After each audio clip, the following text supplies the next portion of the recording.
Magandang umaga po sa inyong lahat. Sana po kayo ay mabuti. At Happy Father's Day po sa ating mga tatay, papa, daddy, ama, at sa lahat ng mga tumatayong ama sa ating buhay.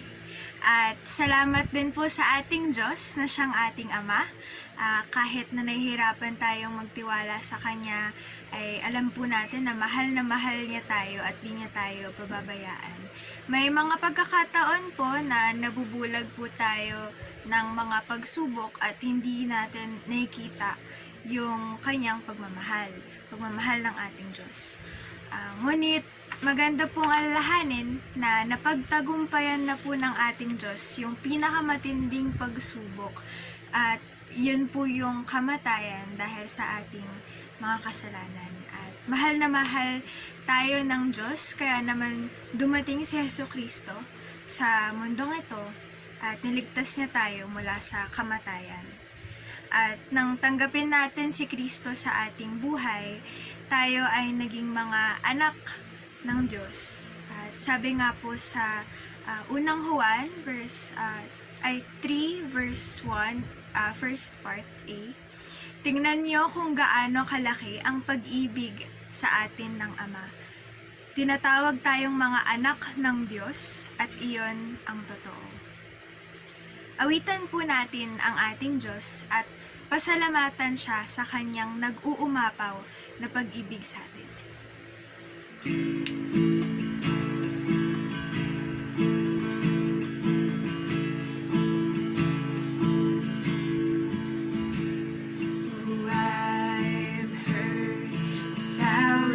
Stories of what they think you're like, but I've heard the tender whispers of love in the dead of night, and you tell me that you're peace and that I'm never alone. You're a good it's who you are, it's who you are, it's who you are, and I'm loved by you. It's who I am, it's who I am, it's who I am. And I've seen many searching for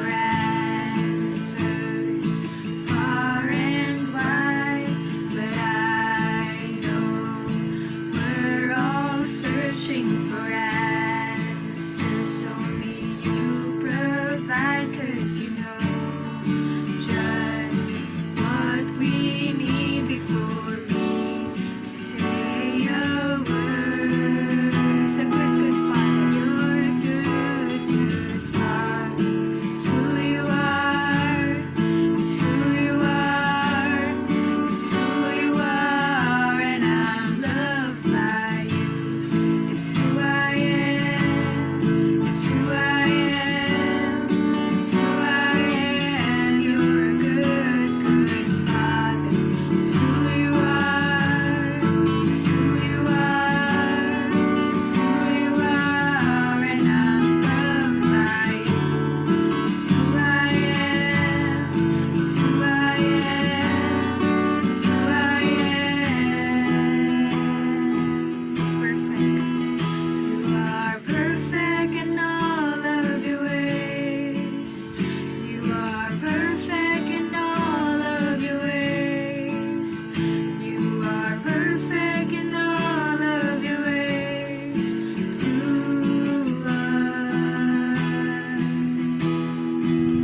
patuloy po tayong lumapit sa ating Ama nang may pusong mapagpasalamat at kaluluwang mapagpakumbaba.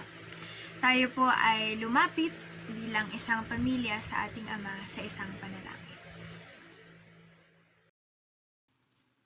Magandang umaga po mga kapatid. Samahan niyo po ako sa panalangin.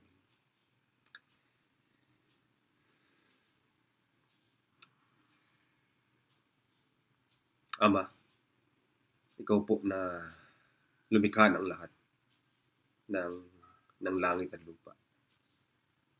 Dakila ka. Ikaw pa rin ang Diyos na namumuno, nakakaalam sa lahat ng nangyayari. At ikaw pa rin po ang nakapangyayari po ng lahat.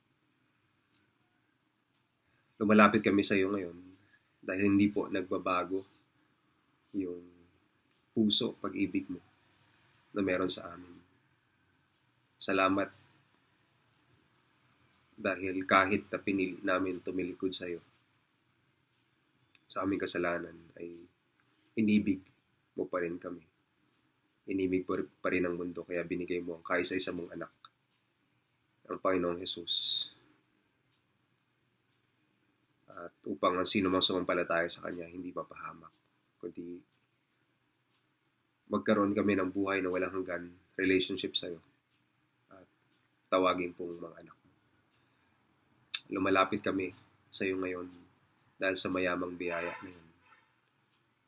Lumalapit kami sa iyo ngayon tulad ng ipinaalala at itinuro mo po sa amin patungkol sa panalangin na gusto mo na pahalagahan namin to, i-prioritize namin to. Lumalapit kami dahil hindi nagbabago yung layunin mo na ang lahat ng tao ay makaalam sa katotohanan. At gusto mo na ginagawa namin ito bilang bahagi ng aming pananambahan. Ama, maraming pong salamat dahil patuloy kang tapat sa amin. Salamat dahil ikaw pa rin ang aming pag-asa at hindi nagbabago ang iyong mga pangako. Hindi nagbabago ang iyong mga salita at nasa amin ang palagi namin kasama ang presensya mo sa lahat ng nangyayari sa aming araw-araw. Salamat sa kabutihan mo sa aming iglesia, sa Lord of Life, sa Batasan, kahit po sa Carissa, kahit po kami na nananambahan sa Doña Carmen. Maraming pong salamat.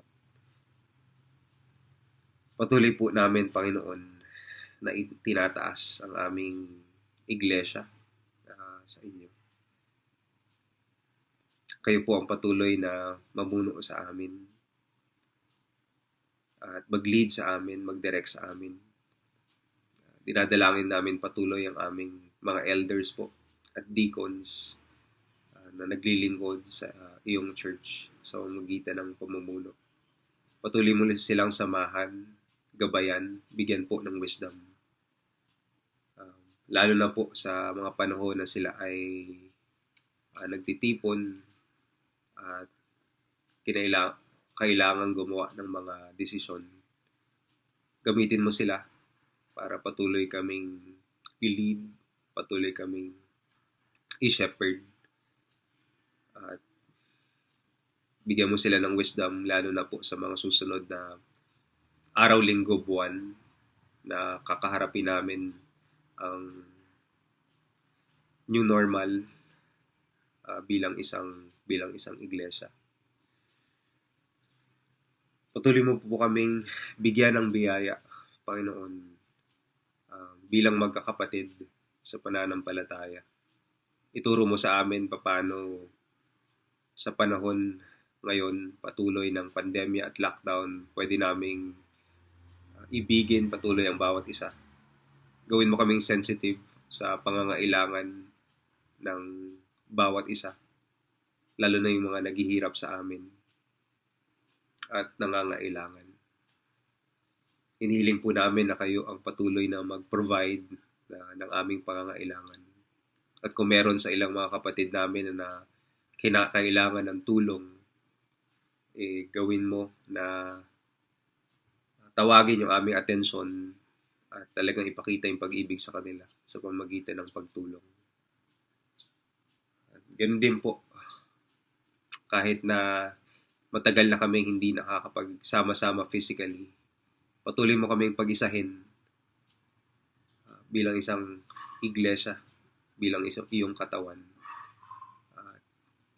Patuloy mong gamitin yung mga kaloob na ipinagkatiwala, ibinigay mo sa amin sa pamamagitan po ng banal na Espiritu para ang bawat isa ay mapalakas, mapatatag sa pananampalataya. Gamitin mo po ang mga weekly small groups, discipleship groups na nangyayari para patuloy na lumago kami sa pananampalataya. Sa Karisa, sa Batasan, at ang mga nagbi-meet na discipleship groups online, via Zoom meetings, via messenger chat, ay gamitin mo, Panginoon. Talagang bigyan mo kami ng puso that would make the most out of every opportunity. At ganun din po, patuloy mo ibigay sa amin ang iyong biyaya sa lingguhan namin na pananambahan online. Ibigay mo sa amin ang kalakasan, wisdom, tamang puso sa lahat ng aming ginagawa. So, nililift up po namin ang mga nagli-lead sa amin every time na we meet online, mga praise and worship leaders, ang aming mga preachers na naghahanda ng mensahe. Kahit po si Janina na patuloy na ginagamit mo para ihanda yung material na aming ginagamit every Sunday. Ama, inaalala din po namin ang aming mga missionaries, si Ate Bel Berania. Patuloy niyo po na pagalingin, palakasin ang kanyang Inay Luz. At samahan niyo po sila sa panahon na to. Kayo po ay mag-provide ng kanilang pangangailangan, gamot, financial provision po para sa kanila. Ganoon din po siya na nagpapatuloy sa pag-aaral sa Fuller online. Ibigay niyo po sa kanya yung wisdom at motivation, drive to really honor you sa kanyang patuloy na pag-aaral. Ganoon din po kay Ate Eva Abad at sa kanyang buong pamilya. Patuloy na kaaliwan, comfort, kapayapaan ang ibigay mo sa kanila. Sa gitna po ng pandemic, ng crisis, sa kanya at sa kanyang buong pamilya. Kay Kuya Chris, Ate Dottie, Ama, kayo po mag-provide ng kanilang pangangailangan, kanyang pamilya, ng kanilang mga anak. At kahit po ng mga estudyante, kabataan na kanilang pinaglilingkuran, miniministeran sa Maharlika. Lalo na palapit na po ang school year, balik sa pag-aaral. Kayo mag-provide ng pangangailangan ng mga estudyante sa kanila. Ganun din po yung center na kanilang ino-oversee. I-provide mo din po ang kanilang kailangan ngayon, lalo na po sa new normal. Patuloy mong patatagin, palakasin ang pananampalataya ng mga kapatid doon. Through their discipleship groups ay palaguin mo sila, Panginoon, sa patuloy na pagsunod sa iyo.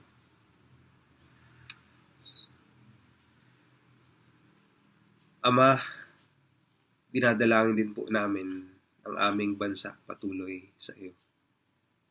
Patuloy ka pong mahabag sa amin sa Pilipinas, lalo na hindi bumababa ang cases of infection, kundi pataas ito ng pataas. Tulungan mo kami. Tulungan mo, unang-una po sa lahat, ang aming gobyerno,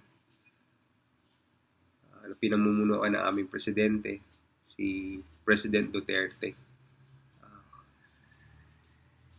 bigyan mo po siya ng pagkatakot sa iyo. At talagang unahin niya ang kapakanan ng mga mamamayan sa lahat ng desisyon na kanyang gagawin bilang isang lingkod mo. Kasama na po ang kanyang mga gabinete at ang interagency task force na day in, day out ay nagsusuri, nag-aaral, nag-evaluate, nag-assess. Samahan mo sila. Bigyan mo sila po ng wisdom. Ganoon din po ang nasa local government namin. Lalo na po dito sa Quezon City, si Mayor Joy Belmonte. Itinataas din po namin siya patuloy sa iyo. Tulungan mo siya kasama ng kanyang mga officials. Kayo po magbigay ng pag-alalay sa kanya. At ganoon din po, bigyan mo siya ng pagkatakot at pagkilala sa iyo.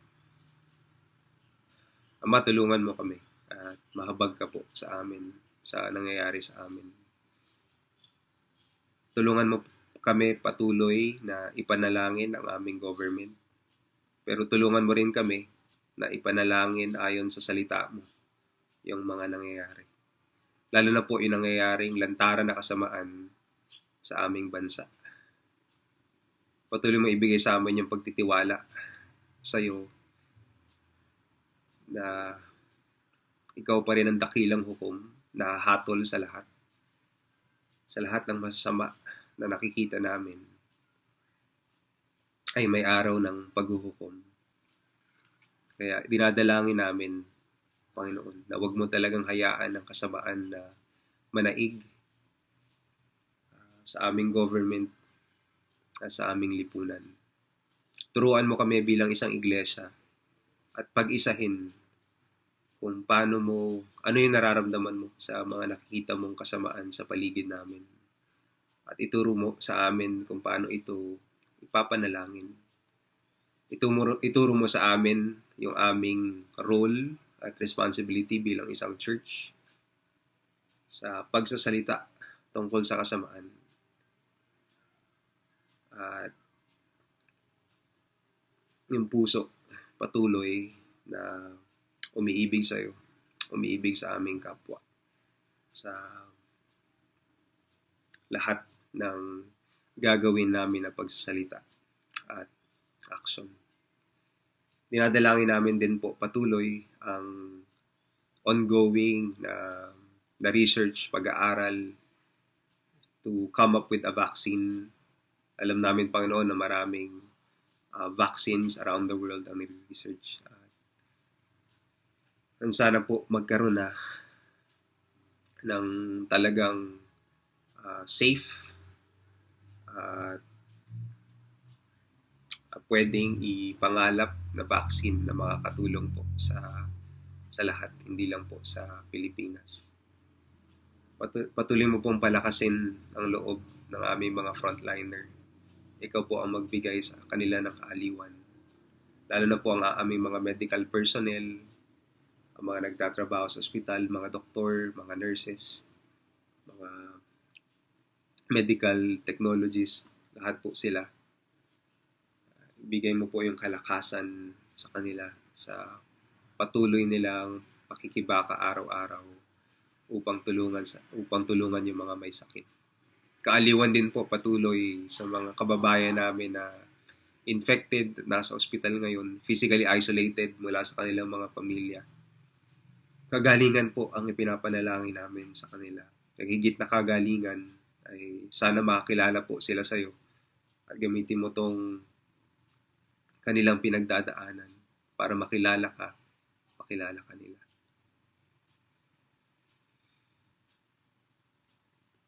Ama, tulungan mo po kami. At patawarin mo kami kung hindi kami sumusunod sa kalooban mo sa amin sa araw-araw. 4 na buwan na rin, almost 4 months na rin na nasa quarantine ang karamihan sa amin. Pero tulungan mo kami talaga na maging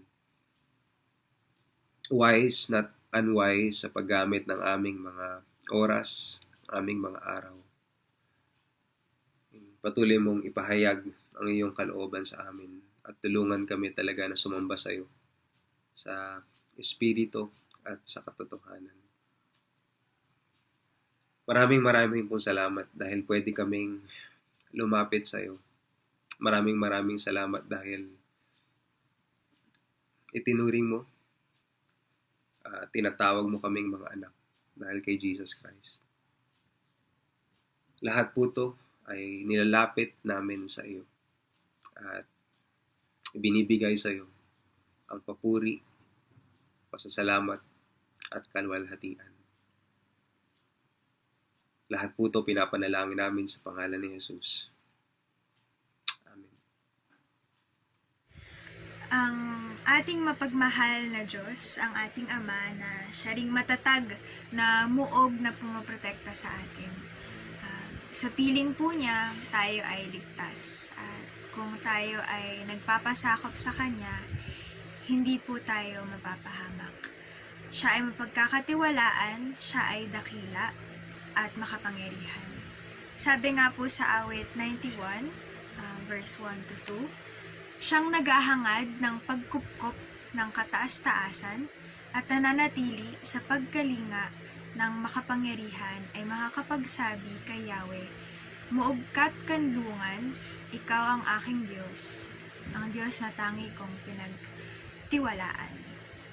At patuloy po nating papurihan ang ating Diyos na siyang pumaprotekta sa atin mula sa mga bagyo sa ating buhay.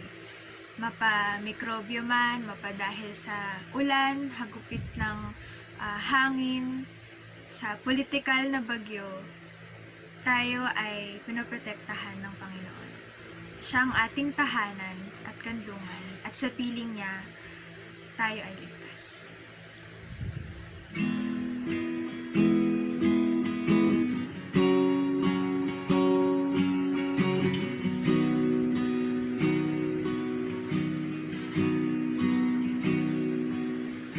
How lovely is your dwelling place, O Lord Almighty.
to me.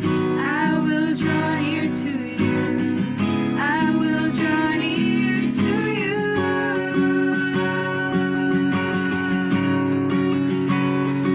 Better is one day in your courts. Better is one day in your house. Better is one day in your courts. Thousands elsewhere. Better is one day in your courts. Better is one day in your house. Better is one day in your courts. Thousands elsewhere. Thousands elsewhere.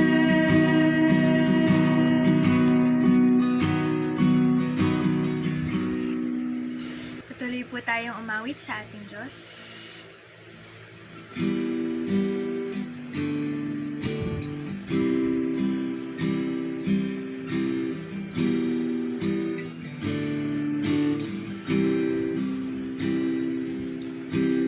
Bagong saya at pag-asa sa bawat pagdaan ng umaga. Nais ko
tayo po manalangin at ihanda po natin ang ating puso't isipan sa mensahe.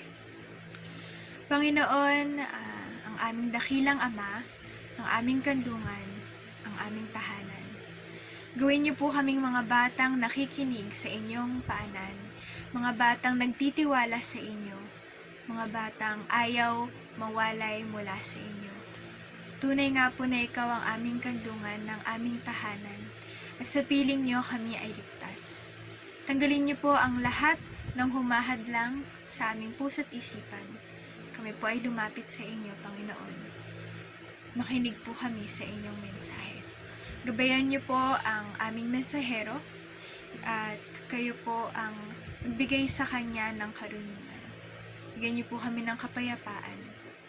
Sa matamis na pangalan ni Jesus. Amen. Magandang umaga po sa lahat. Sa mga pangyayari po nitong taon na ito, masasabi nating tayo ay nasa panahon ng kaguluhan. Nagbago bigla ang takbo ng ating buhay dahil sa COVID-19.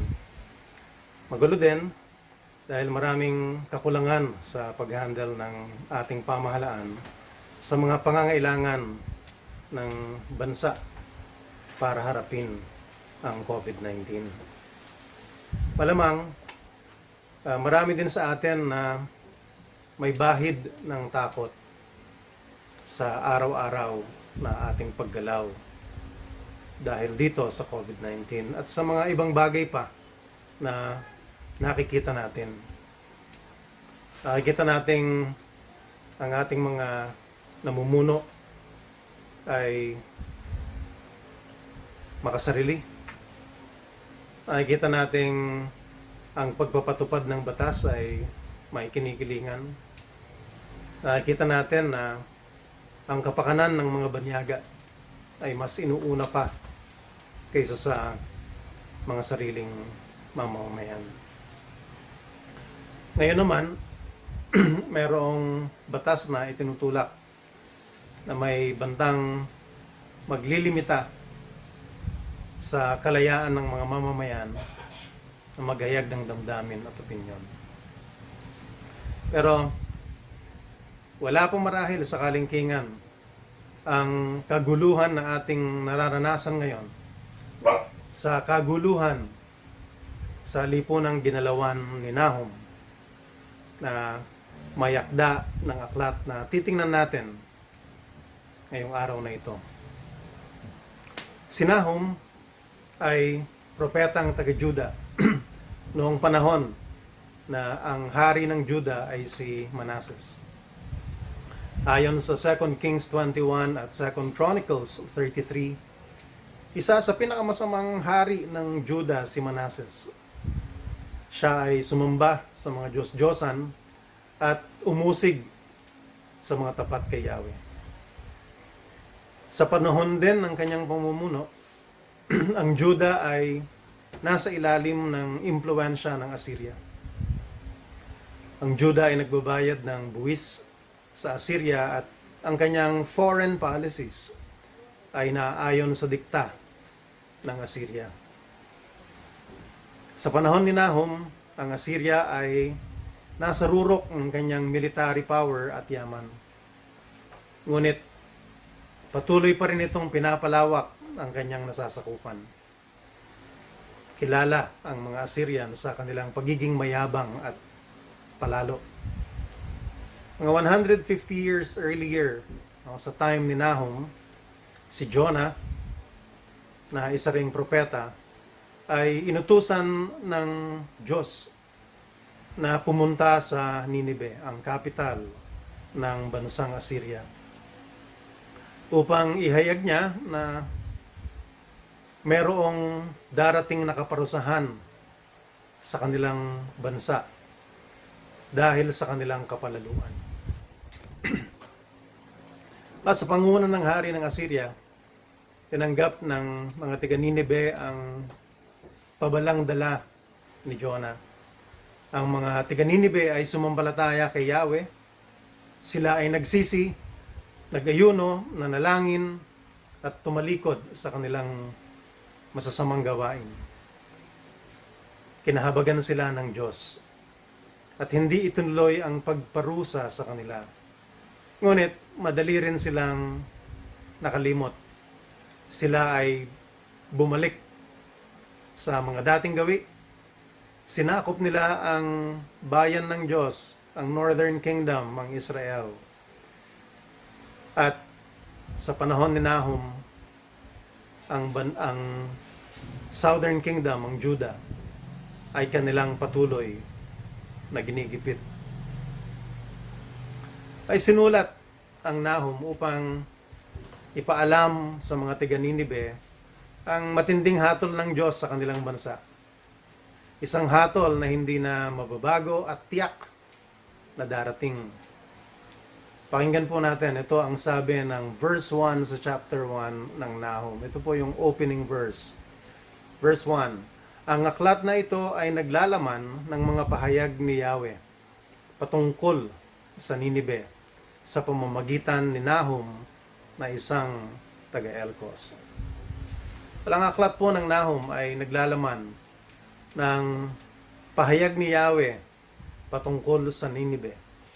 Ngunit, ang pangunahing audience ng aklat ay ang mga mamamayan ng Juda. Ang Nahum ay isinulat upang makapagbigay ng kaaliwan sa mga taga-Juda. Dahil pinapahayag ng Nahum na ang makapangyarihang imperyo ng Assyria na nangaapi sa mga mamamayan ng Diyos ay malapit ng mapuksa, malipol, at mabura sa ibabaw ng lupa. Ang Nahum sa pangkabuuan ay may dalawang mensahe sa atin.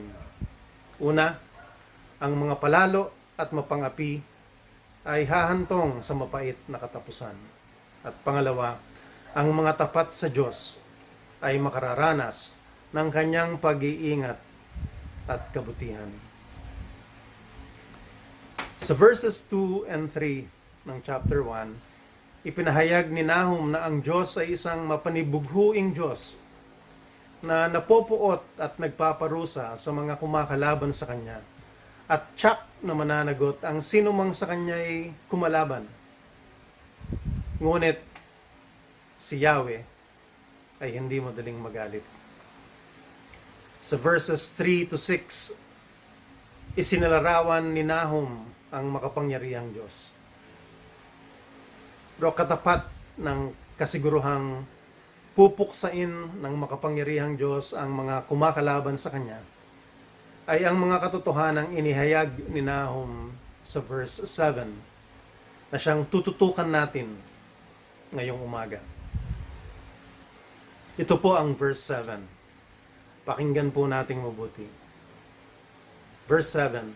Si Yahweh ay napakabuti, matibay na kanlungan sa panahon ng kaguluhan. Mga nananalig sa Kanya'y Kanyang inaalagaan.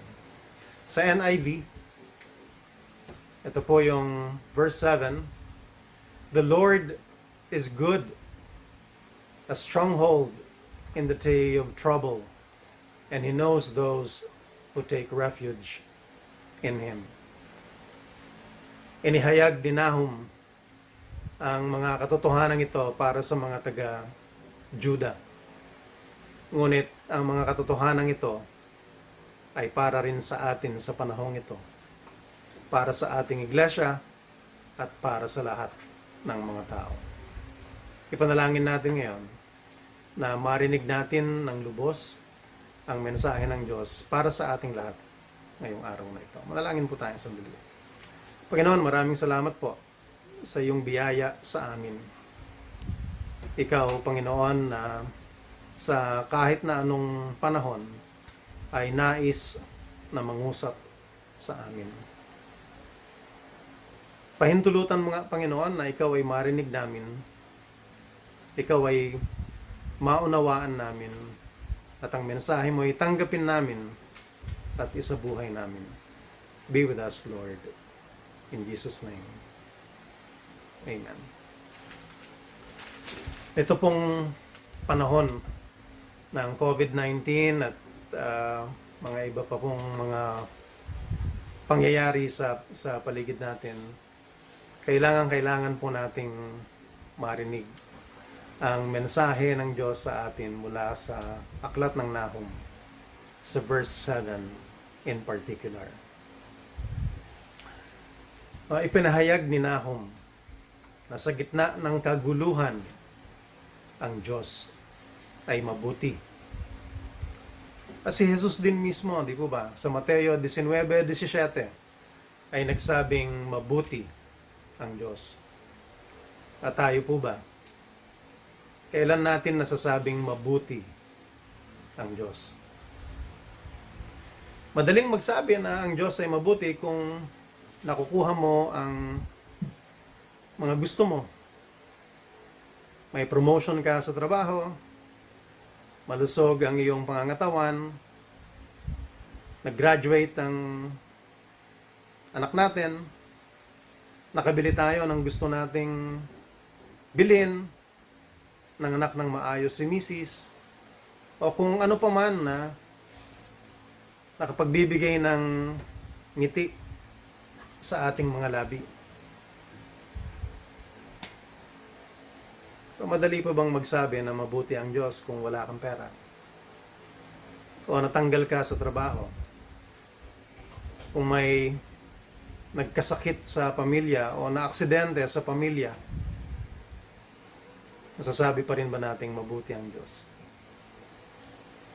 Pero marahil dumaan na ang ilan sa atin sa pagtatanong na mabuti nga ba ang Diyos? Pero ipinahayag ni Nahum na ang Diyos ay mabuti. At ang pahayag na ito ay sa kalagitnaan ng paniniil ng Assyria sa Juda at sa kalagitnaan ng pagkakaroon ng haring itinuring na isa sa pinakamasamang hari ng Juda. Sa kalagitnaan ng kaguluhan at paghihirap ng Juda, bakit nasabi pa rin ni Nahum na ang Diyos ay mabuti? Sa pagbibigay ng Diyos ng hatol sa Assyria,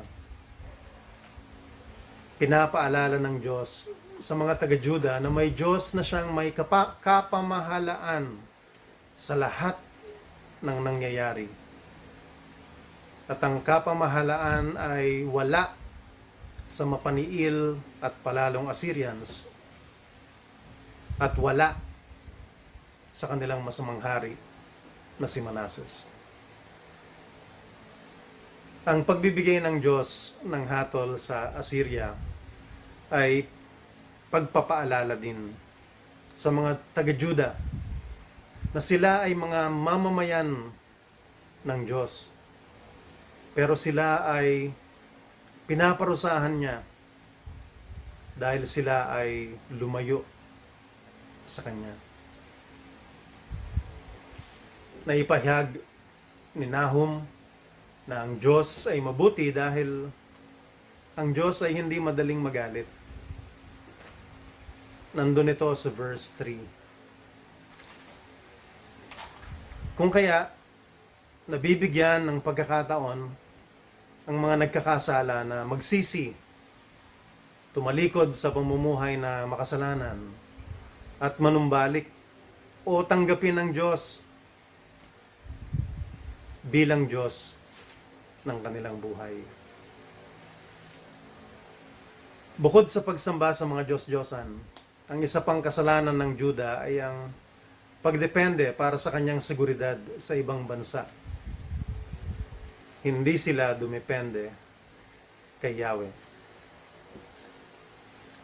Ang kaguluhan na naranasan ng Juda ay bunga ng kanilang hindi pagsunod sa Diyos.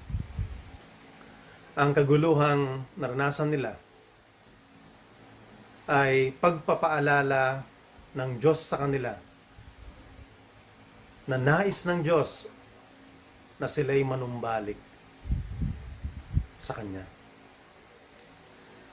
Sa maraming pagkakataon, sa panahon ng kasaganaan, ay nakakalimutan po natin ang Diyos.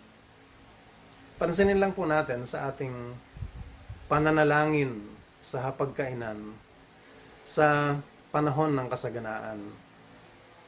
Kung hindi tayo nagmamadali, no? Parang napakaiksi, thank you Lord. No? Parang paulit-ulit lamang, pare-pareho lamang yung ipinapanalangin sa panahon ng kasaganaan.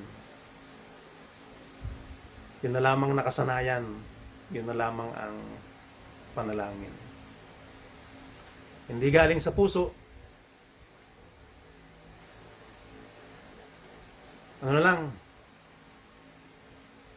yung kung ano na lamang ang maalala. Out of habit, na yung habit lamang na walang damdamin. Ngunit kung tayo ay biglang nagkasakit ng maluba, o meron tayong kasamahan sa pamilya na nagkasakit ng maluba, o wala na tayong makain, hindi ba? Mas nagkakaroon tayo ng oras na lumapit sa Diyos. At nagiging mas taimtim ang ating pananalangin. Hindi ko lang po alam, paano po ba tayo ngayong panahon ng COVID? Mas taimtim po ba tayong manalangin? Meron po akong kabatch sa kolehiyo. Isa daw po siyang atheist. Ang atheist ay isang taong naniniwala na walang Diyos. Kwento niya sa marami, narinig ko ito, talagay daw po siya sa peligro isang araw habang siya ay nag-field work. At muntik na daw po siyang nahulog sa bangin. Pero sabi niya, sa mismong oras na mahuhulog na siya sa bangin, napasigaw daw siya, "Oh God, save me." Sa gitna ng kaguluhan, sa gitna ng kagipitan, naaalala natin ang Diyos. Kung kaya masasabi natin, sa gitna ng kaguluhan, mabait ang Diyos dahil ang kaguluhan ay ginagamit niya upang mas hanapin natin siya.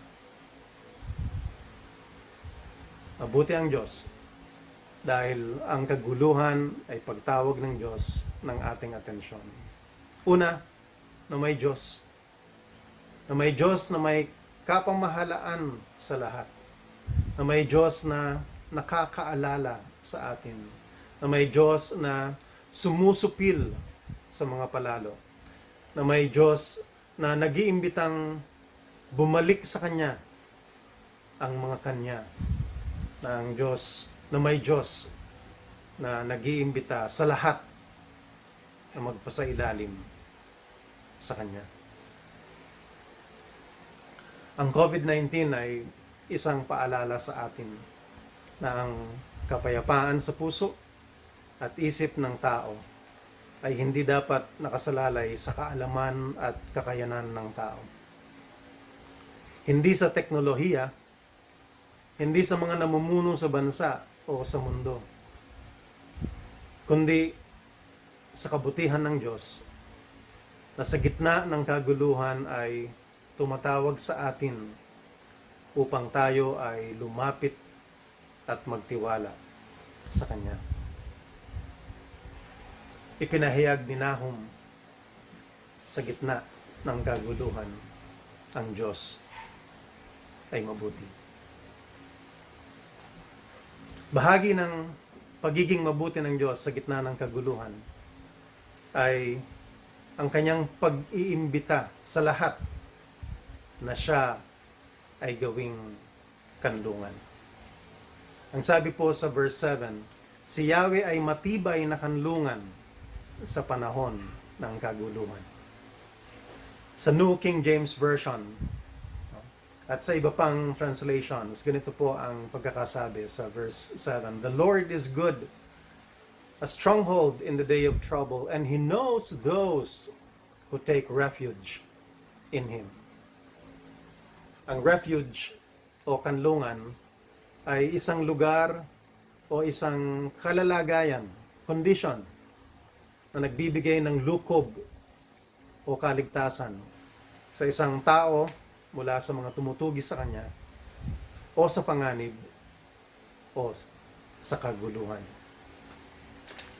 Marahil, isang bukal ng kaaliwan para sa mga tiga-Juda ang imbitasyon ni Yahweh sa kanila na lumapit sila sa Kanya at maging kanilang kanlungan.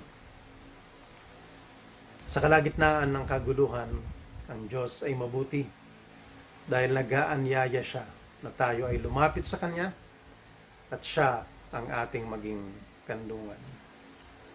Sinasabi rin po sa verse 7 na ang kanlungang Kanyang iniaalok ay mapagkakatiwalaan dahil ito ay matibay. Ang Panginoong Hesukristo ay patuloy na nag-aanyaya sa lahat na lumapit sa Kanya at gawin siyang kanlungan. Sabi po sa Mateo 11, verses 28 hanggang 30. Sabi ni Jesus, si Jesus po mismo ang nagsasalita dito, "Lumapit kayo sa akin, kayong lahat na nahihirapan at nabibigat ang lubha sa inyong pasanin, at kayo'y bibigyan ko ng kapahingahan. Pasanin ninyo ang aking pamatok at sundin ninyo ang aking mga itinuturo, sapagkat ako'y maamo at mapagkumbabang loob. Matatagpuan ninyo sa akin ang kapahingahan.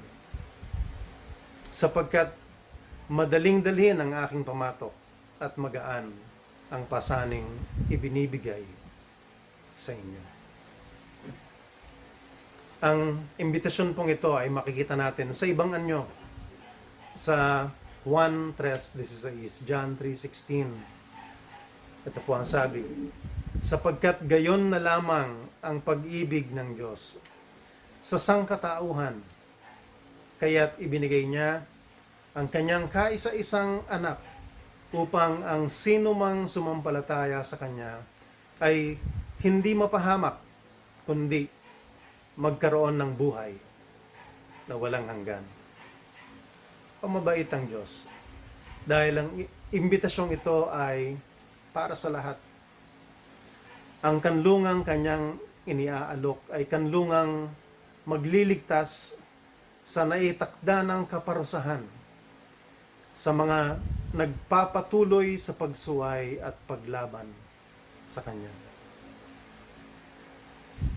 Ang pagtanggap kay Jesus bilang tagapagligtas at Panginoon ay nagbibigay din ng pagkakataon sa kanino man na maranasan siya bilang kanlungan maski sa buhay na mayroon tayo ngayon.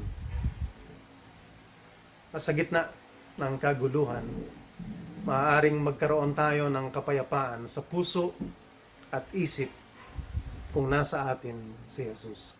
Ang sabi po ni Apostol Pablo sa Philippians 4:6, "Huwag kayong mabalisa tungkol sa anumang bagay. Sa halip, hingin ninyo sa Diyos ang lahat ng inyong kailangan sa pamamagitan ng panalangin may pasasalamat, at ang kapayapaan ng Diyos na hindi kayang maunawaan ng tao ang siyang mag-iingat sa inyong puso at pag-iisip dahil sa inyong pakikipag-isa kay Kristo Jesus." Ulitin ko po. Ang kapayapaan ng Diyos na hindi kayang maunawaan ng tao ang siyang mag-iingat sa ating puso at pag-iisip kung tayo ay makikipag-isa kay Kristo. Kadalasan, kung tayo ay naguguluhan, di po ba nakatutulong kung meron tayong nakakausap, makapagbibigay sa atin ng payo o maski man lang makikinig lang sa atin. gusto ng Diyos na lumapit tayo sa Kanya at kausapin siya. Manalangin sa Kanya. Lumapit tayo na may pagpapakumbaba, pagpapasalamat, at pagkilala sa ating mga pagkukulang. Lumapit tayo sa pangalan ni Jesus. Makikinig ang Diyos Ama. At kung hindi pa nga natin alam ang ating sasabihin, tutulungan tayo ng banal na Espiritu sa ating pakikipag-usap sa Kanya. Gusto din ng Diyos na lumapit sa Kanya sa pamamagitan ng pagbabasa o pagbumuni-muni ng Kanyang mga salita. Ang salita ng Diyos na available sa atin anytime, dahil meron tayong Biblia, ay maaaring magbigay sa atin ng swak na payo o kaaliwan.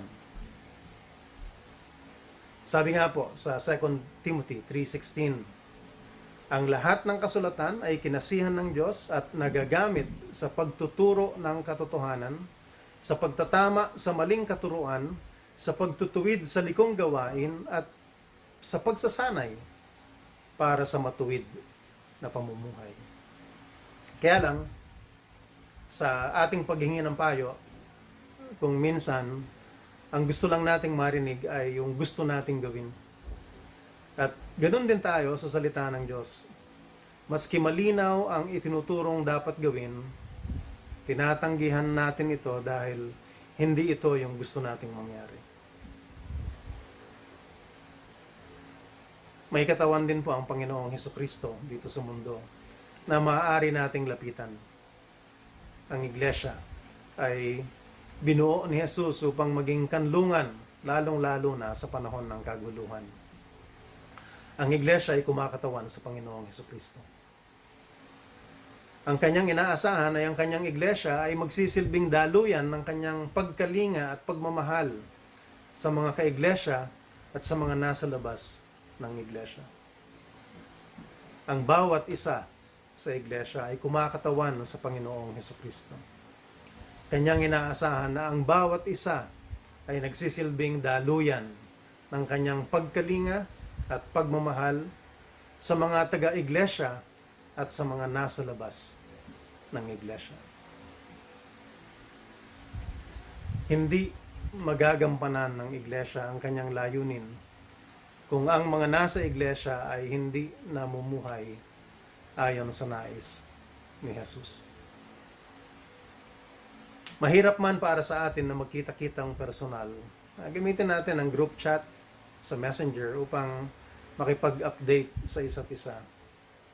Ang ating mga pasasalamat, pagbati, prayer request, maaari po nating ibahagi sa ating mga kaiglesia.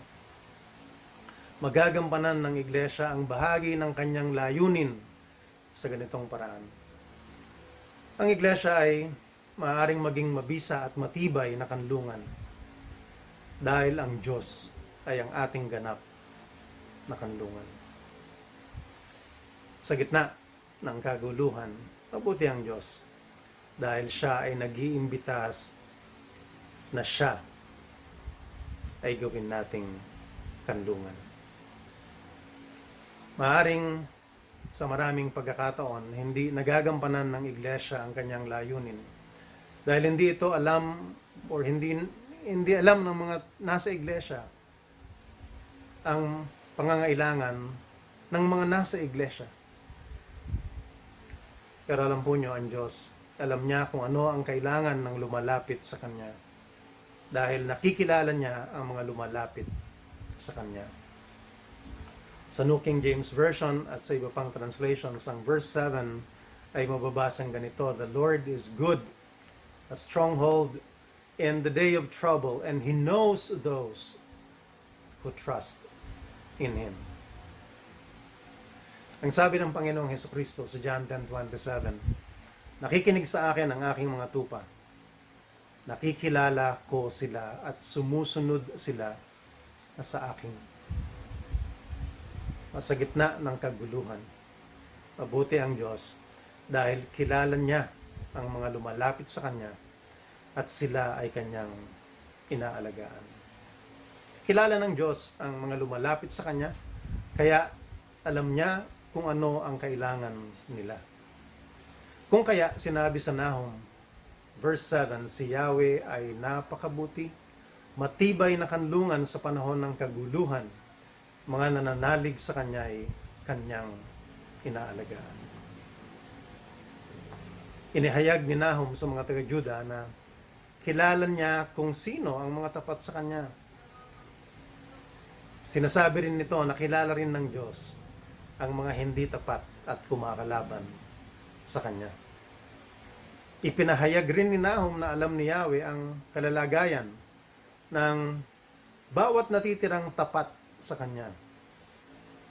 Kanya ring inihayag ang patuloy na paghubog ng Diyos sa kanila.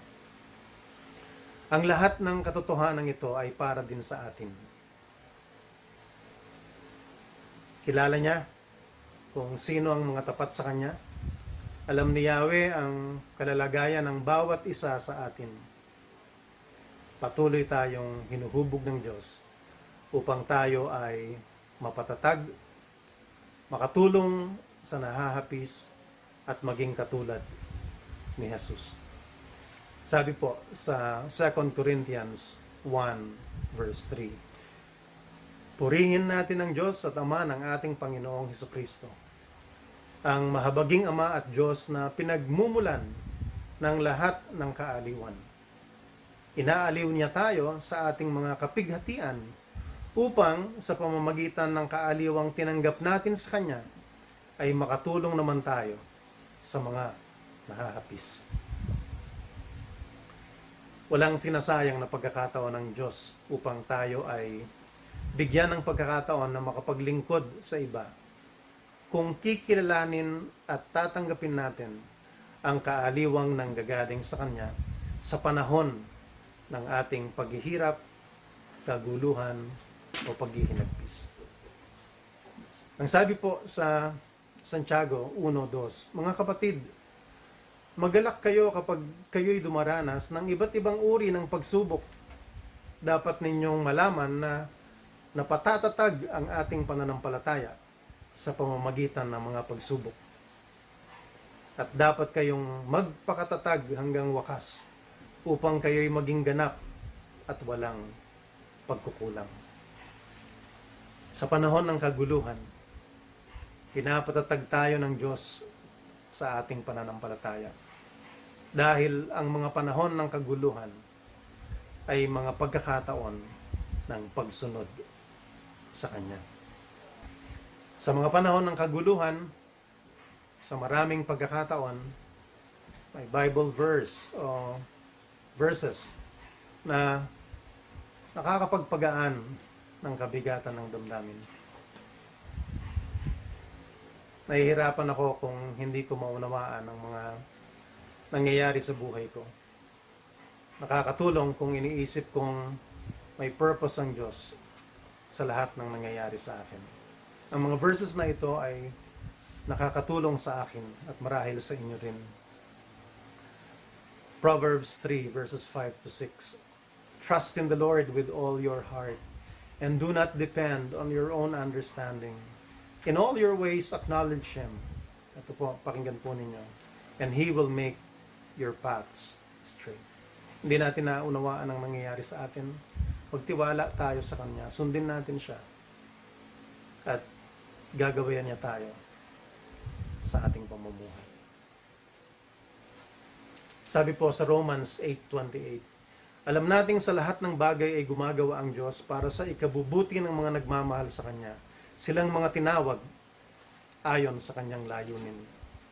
So Jeremiah 29:11, sapagkat batid kong lubos ang mga plano ko para sa inyo, mga planong hindi ninyo ikasasama, kundi para sa inyong ikabubuti. Ito'y mga planong magdudulot sa inyo ng kinabukasang punong-puno ng pag-asa. Noong bata pa po ako ay napaka matatakotin ko. Ayaw na ayaw kong maglakad sa madilim o maging mag-isa sa bahay sa gabi o dumaan sa sementeryo lalo na sa gabi. Ayaw na ayaw ko ang horror movies hanggang sa ngayon. Dahil natatatak sa isip ko yung mga scary scenes. Naging kanlungan ko ang awiting nagpapaalala sa akin na nasa akin ang banal na Espiritu. He that is in us is greater than he that is in the world. Kinuha po ito mula sa unang Juan 4:4. Ito po ang sabi, you, dear children, are from God and have overcome them, because the one who is in you is greater than the one who is in the world. Madalas ko din pong maranasan sa aking daily devotion o sa random na pag-flip sa mga pahina ng Biblia, may verse akong mababasa na akmang-akma sa pangangailangan ko sa araw na iyon mismo.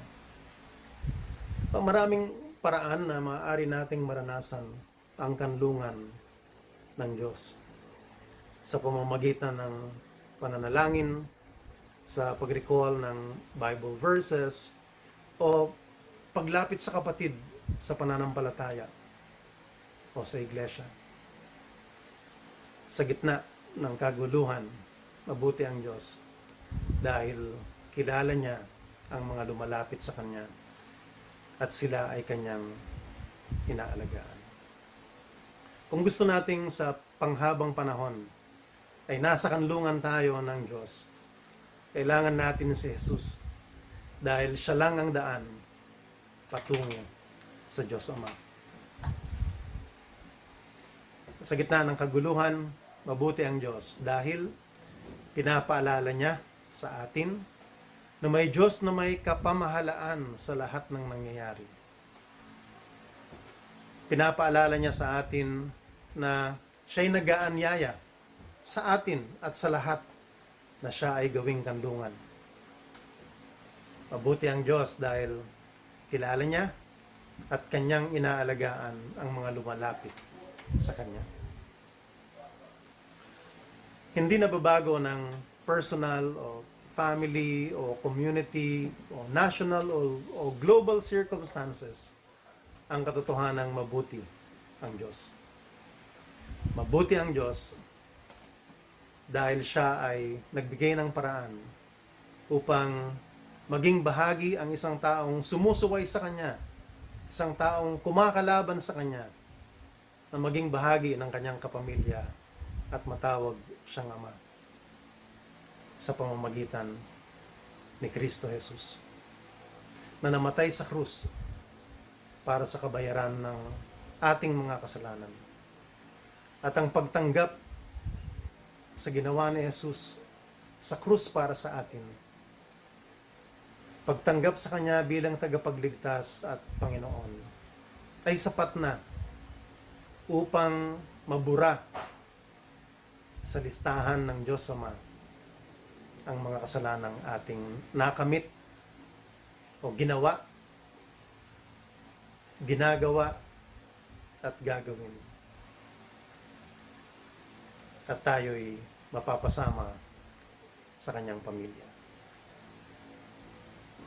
Mabuti ang Diyos dahil ito ang kalikasan niya. Ipagpasalamat po natin at ipagdiwang natin na ang Diyos, na ang kalikasan ay mabuti, ay maaari nating maging Ama at tawagin natin siya na Ama. Magandang umaga po sa lahat.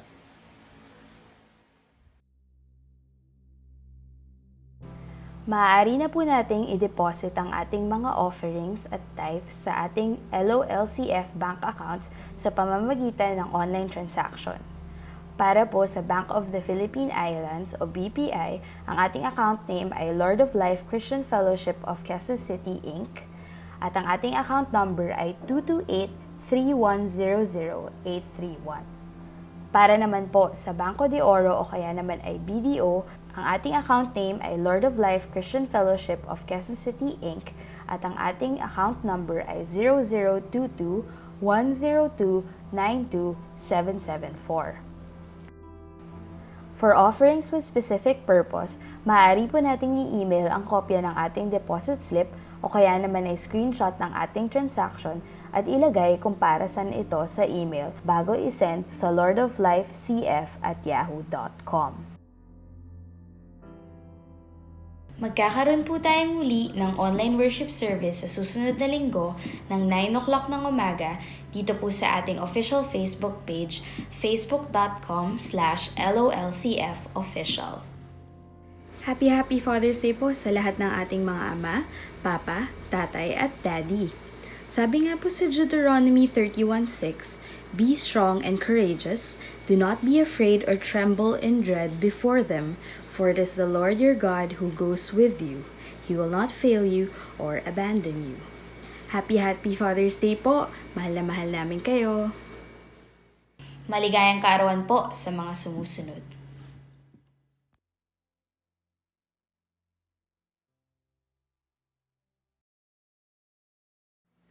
Tanggapin po natin ang basbas ng Panginoon. Babasahin ko po sa Efeso 3:17 po to 21.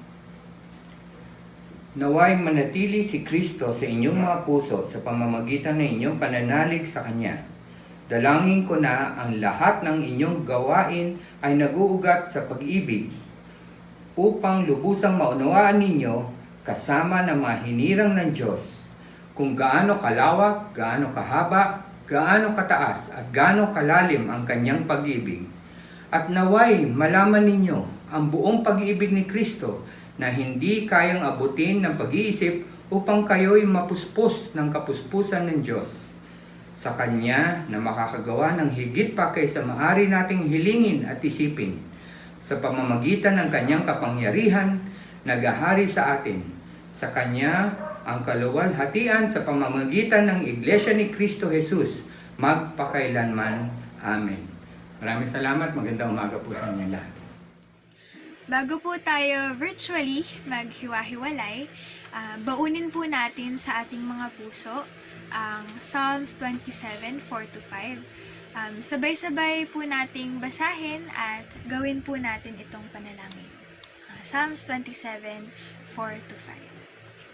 One thing I ask from the Lord, this only do I seek, that I may dwell in the house of the Lord all the days of my life, to gaze upon the beauty of the Lord and to seek Him in His temple. For in the day of trouble, He will keep me safe in His dwelling.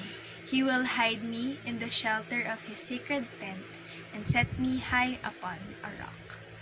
Sa tahanan ng Diyos, tayo ay ligtas at hindi kailanman magkukulang. Awitan po natin ang ating mapagkakatiwalaang Diyos Ama na siyang ating kanlungan.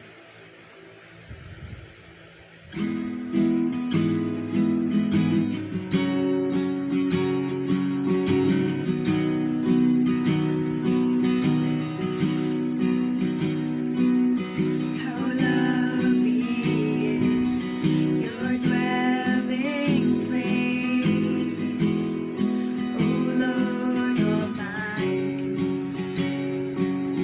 For my soul longs and even faints for you.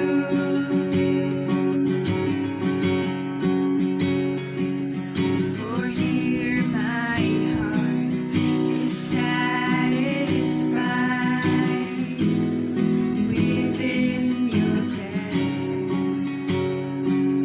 I sing beneath the shadow of your wings. Better is one day in your courts. Better is one day in your house. Better is one day in your courts than thousands elsewhere. Better is one day in your courts. Better is one day in your house. Better is one day in your courts than thousands elsewhere. Thousands elsewhere.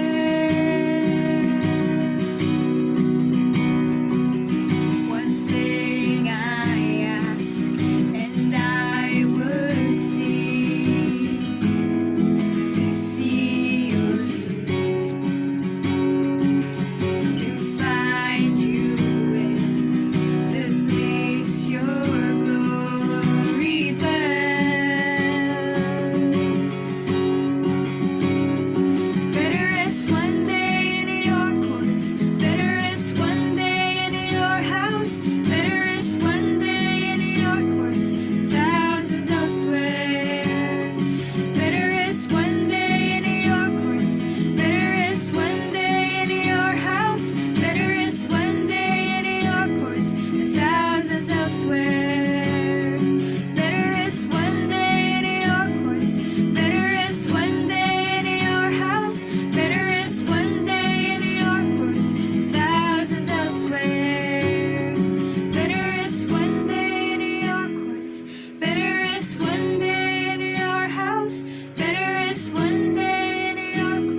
Diyos at Happy Father's Day po ulit. Ingat-ingat po tayo at magkita-kita po tayo sa susunod na online worship service.